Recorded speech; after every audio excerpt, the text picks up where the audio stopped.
Praise lord. క్రీస్తు నామమున మీ అందరికీ నా వందనాలు. మరి ఒకసారి మీ ముందుకు నడిపించిన దేవాతి దేవుని ఎంతగానో కనపరుస్తున్నాను. ఎన్నో సంవత్సరములు మన యుద్ధ నుంచి గతించిపోయినను మరి ఒక నూతన సంవత్సరం కడుగుపరిచిన దేవాతి దేవునికి మనం ఎంతగానో కృతజ్ఞతలమై ఉన్నాం. దావీదు భక్తుడు అంటున్నాడు 103వ కీర్తన 2వ చరణంలో దేవుడు మాట్లాడుచున్న మాట, నా ప్రాణమా యెహోవాను సన్నించుము, నా అంతరంగమును సమస్తమా ఆయన పరిశుద్ధను సన్నించుము, ఆయన చేసిన ఉపకారమును దేని మరవద్దు అన్నాడు. ఆయన మన సంవత్సరం నుంచి సంవత్సరాంతం వరకు ఆయన చేసిన మేలుని ఎప్పటికీ మర్చిపోకూడదు.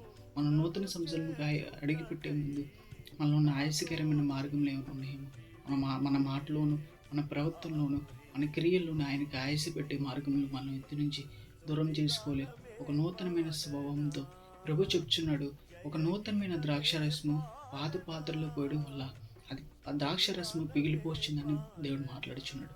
మనం నూతన సంవత్సరంలో నూతనమైన తలంతో ఎలా అడుగు పెడతామో అలాగే నూతనమైన ద్రాక్షరసం, కొత్త ద్రాక్షరసము ఎలాగైతే కొత్త పాత్రలో పోసినప్పుడు అది ఎలాగైతే బాగుంటుందో అలాగే మన జీవితంలో కూడా మన ప్రాచీన స్వభావాన్ని విడిచిపెట్టి మన పాత జీవితాన్ని విడిచిపెట్టి ఒక 2025ను ఎలాగో గడిచిపోయింది, ఒక నూతన సంవత్సరంలో గడిపెడుచుండగా ఒక నూతనమైన ద్రాక్షరసము పోయేలాగన ఆయన మన కృప చూపుతాడు.